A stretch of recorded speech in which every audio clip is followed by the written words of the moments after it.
Hello friends, मैं हूं आकांक्षा शुक्ला और आज आप लोगों के लिए लेकर आई हूं कुछ एसएसटी के इम्पोर्टेंट क्वेश्चंस। तो चलिए स्टार्ट करते हैं वीडियो को। फर्स्ट क्वेश्चन है हमारा, चंद्र ग्रहण कब होता है?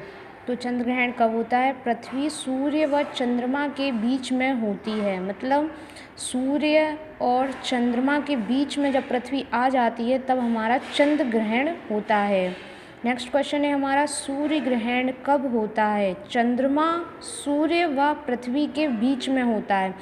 जब सूर्य और पृथ्वी के बीच में से चक्कर लगाती हुई चंद्रमा बीच में आ जाता है तब हमारा सूर्य ग्रहण होता है। नेक्स्ट क्वेश्चन है हमारा, इकोलॉजी शब्द की रचना किसने की? इकोलॉजी शब्द की रचना अर्नेस्ट हैकल ने 1869 में इस शब्द का प्रतिपादन किया था। अर्नेस्ट हैकल ने, याद रखना है दोस्तों, इकोलॉजी शब्द की रचना किसने की? अर्नेस्ट हैकल ने।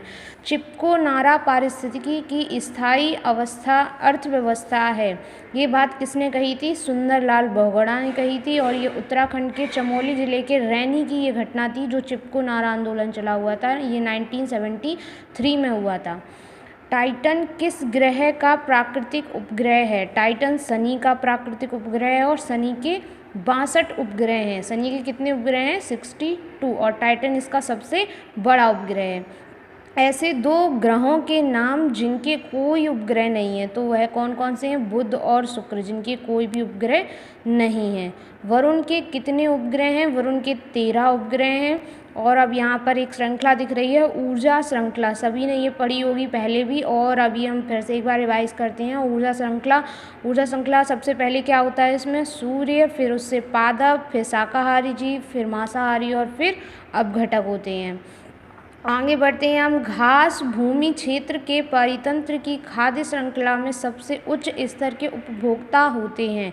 सबसे उच्च स्तर के उपभोक्ता इसमें क्या होते हैं? मांसाहारी। देखिए इसमें एक चित्र होता है जो हम लोगों की पिरामिड बनती है। उस पिरामिड में हमने देखा होगा कि सबसे नीचे अपघटक रहते हैं, उसके बाद पादप रहते हैं, फिर शाकाहारी जीव, और सबसे ऊपर मांसाहारी जीव रहते हैं, और फिर सारणी नीचे आ जाती है और अपघटक वही मिट्टी में मिल जाते हैं। तो इसलिए हमारा इसी आंसर होगा मांसाहारी। जब एक जीव लाभ लेता है और बगैर दूसरे सहवासी जीव को प्रभावित किए तो कहलाता है, क्या कहलाता है? वह सहजीवी कहलाता है। इसका एक और उदाहरण है जो आपको हम समझाते हैं। जैसे गांव में देखा होगा, भैंस के ऊपर बगुले बैठे रहते हैं, तो बगुले क्या करते हैं? जो भैंस के ऊपर कीड़े होते हैं उनको खाते हैं, और इससे भैंस को कोई नुकसान नहीं होता है, और वह अब कीड़े भी अपना पेट भर लेते हैं। तो इसका क्या होगा? सहजीवी, उसको सहजीवी कहते हैं। इकोसिस्टम की सही परिभाषा क्या है? इकोसिस्टम की सही परिभाषा क्या है? जीव समुदाय और उसके वातावरण का संतुलन तंत्र है। इकोसिस्टम क्या है? जीव समुदाय और उसके वातावरण का संतुलन तंत्र ही इकोसिस्टम कहलाता है।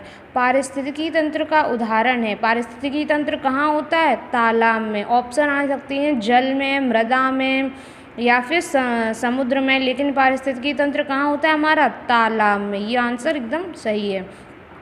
पृथ्वी के अपमार्जक कौन है? पृथ्वी के अपमार्जक कौन है? जीवाणु व कवक। हमारे पर्यावरण में किस गैस का सबसे अधिक सांद्रण है? किस गैस का सबसे अधिक सांद्रण है हमारा?